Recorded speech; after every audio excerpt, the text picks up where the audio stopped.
আমরা আছি ক্যানিংয়ের দুর্গ, ফোর্ট ক্যানিংয়ের গেটের বাইরে সিমেটারি অংশের বাইরে।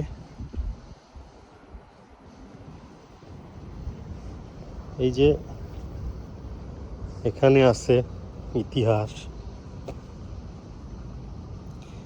This green space was used as a Christian burial ground from 1822 to 1865.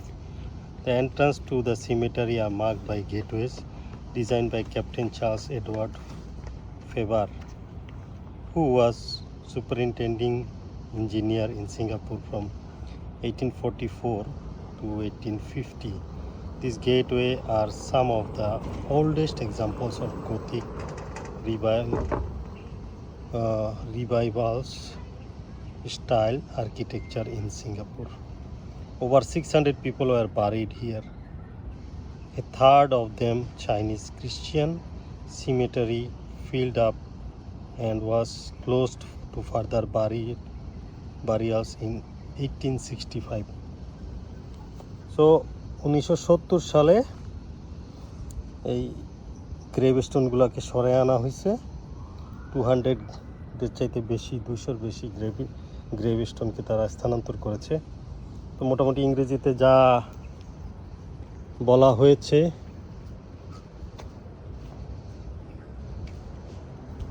বলা আছে টু বি কনসিডারেড, মানে সম্মান দেখাইতে বি কনসিডারেড।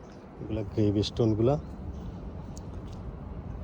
এখানে বলা আছে engraved to the memory William Henry Minard, Master Mariner, died at Singapore 1850 at age 52 years. এই যে এরকম জর্জ উইলিয়াম ফ্রাঙ্কলিন, এগুলার ওই গ্রেভের এনগ্রেভমেন্টটাকে আবার একটু রিপেইন্ট করা হয়েছে যাতে পড়া যায়। তো এরকম বিভিন্ন ব্যক্তির মেমোরিয়াল। 30 বছর বয়সে মিস্টার জেমস অ্যান্ডারসন মারা গিয়েছেন, master of the ship, Rajasthan of Glasgow, সিঙ্গাপুরে 1852 সালে উনি মারা গেছেন। এডমান্ড স্টিভেন্স, কলকার H.M. Sloop, who after having faithfully served in the Royal Navy as a petty officer of the first class for the period of 20 years, departed this life 21st February 1855, aged 44 years and 1 month.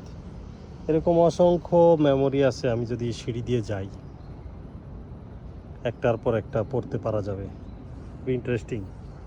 হয়তো তাদের পরিবাররা জানেও না, অথবা জানে যে তাদের গ্রেভস্টোন এখন এইখানে। এই পাশের দেয়াল, ওই পাশের দেয়াল, দুইটাই এরকম গ্রেভস্টোনে পরিপূর্ণ। আর এই গাছগুলোর মধ্যে, এগুলা দেবদারু না, বাট দেবদারুর মতো গাছগুলা, এগুলার নাম আমি জানি না। আমার কাছে মনে হয় আমি চিনি ইউক্যালিপটাসও না, দেবদারুও না, মেহগনিও না। আমি জানি না এই গাছগুলোর কী নাম। আমি এখন নামটা পড়বো, নাম অবশ্যই লেখা থাকবে। হচ্ছে পোডোকার্পাস রম্ফি, নিউ গিনির গাছ পোডোকার্পেইস, মালে ভাষায় বলে জাতি লাউথ, মালে ভাষাতে জাতি লাউথ গাছ, মানে আমাদের দেশীয় গাছ না। আমার মাথায় ফোঁটা ফোঁটা বৃষ্টির পানি পড়ছে। সুস্থ হতে চাই না। এই রাতা মোরগটা দেখি এই ভিডিওটা শেষ করব। এই যে ভদ্রলোক বনমোরগ, আমাদের দেশে বলে রাতা মোরগ। কক মুরগি যেটাকে বলে এখন বাংলাদেশে, কক মানে তো মোরগ, কিন্তু এখন বাংলাদেশে বলে কক মুরগি। তো এই কক মুরগি বা পাকিস্তানি মোরগ যেগুলো বলে, সেগুলো কি এত সুন্দর কিনা আমি জানি না, বাট আমার ছোটোবেলায় এরকম পালিত মোরগ ছিল। দেখতে এইরকম, খুব সুন্দর মোরগ, বাট এগুলো আসলে বন মোরগ। এই বন মোরগগুলো দেখলে ভালো লাগে।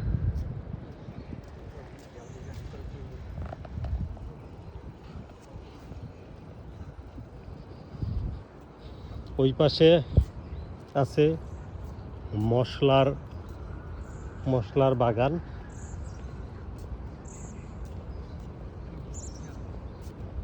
তো গ্রেভিয়ার্ড থেকে বের হয়ে যাব, আর একটু উপরে গেলে ওখানে সম্ভবত এখন মেরামত করছে। কিছুদিন আগে সিঙ্গাপুরের যে পুরাতন কথিত মালিক সুলতান, তার কবরস্থান, এখন সেটাকে আসল কবরস্থান কিনা এই বিষয়ে আমার ধারণা নাই। একটা জিনিস দেখাই, কেউ হয়তো চেনে কেউ হয়তো চেনে না, কিন্তু প্রতিদিন খায়, প্রতিদিন ব্যবহার করে। এই যে সেই লবঙ্গ, দাঁতে ব্যথা হইলে যেটা রস আমরা ব্যবহার করি, এই হচ্ছে সেই লবঙ্গ ফুল, লবঙ্গ ফল বা লবঙ্গ গাছ। অনেকেই হয়তো লবঙ্গ সারা জীবন ব্যবহার করেছে, কিন্তু কখনো সরাসরি লবঙ্গ গাছ দেখে নাই। এটা হচ্ছে লবঙ্গ গাছ। লবঙ্গ গাছের নামটা আমি এখন পড়ব। কি বলেছে এখানে? ক্লোভ। ইংরেজিতে লবঙ্গকে বলা হয় ক্লোভ। সাইজেলাম অ্যারোমেটিকাম, ক্লোভ, চেঙ্কিত, মাইত্রেস,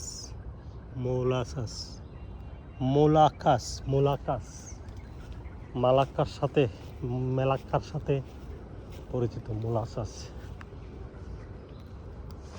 এই আরেকটা, এটার ফুলগুলা ছোট ছোট দানাদার। গাছটা হচ্ছে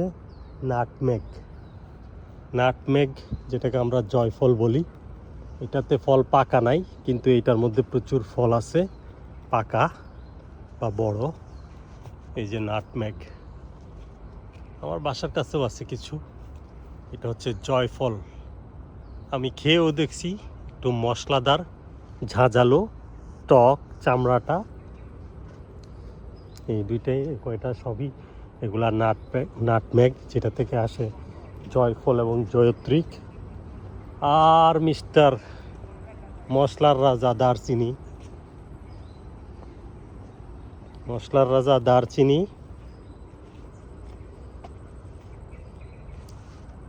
কি নাম? সিনামন, কায়ুমানিস, মালাইতে বলে কায়ুমানিস, সিনামন। এই হচ্ছে তেজপাতা গাছ এবং দারচিনি গাছ।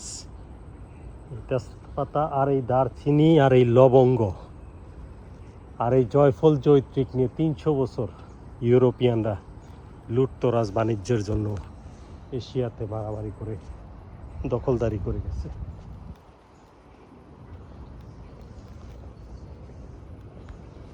এখন আমরা আছি ফোর্ট ক্যানিং এর মশলা গার্ডেনে।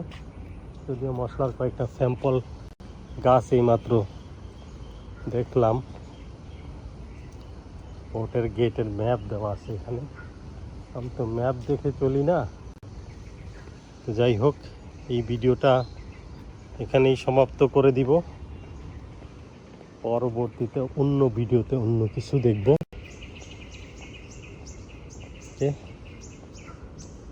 এখানে আমাদের সবার পরিচিত একটা ফুল আছে, ফুলটার নাম কি আমি বলবো না, যার ইচ্ছা হয় সে বলে নিবে, কিন্তু ঘ্রাণটা আমি এখান থেকেই পাচ্ছি। মনে হয় যেন আমার মোবাইল থেকে ঘ্রাণ আসছে। আর এই যে দেখা হয় না, এই চক্ষু মিলিয়া একটি ধানের শিশির উপর একটি শিশির বিন্দু। একটু আগে যে বৃষ্টি হয়ে গেছে, এখানে এই মশলার গাছে, এই মশলাটার কি নাম যারা জানবে, আমার খেয়াল নাই, তবে আমি জানতাম এটার নাম। এই যে গাছের মধ্যে শিশির বিন্দু, দেখা হয় নাই চক্ষু মেলিয়া, ঘর হতে শুধু 2 পা ফেলিয়া, একটি ধানের শীষের উপর একটি শিশির বিন্দু।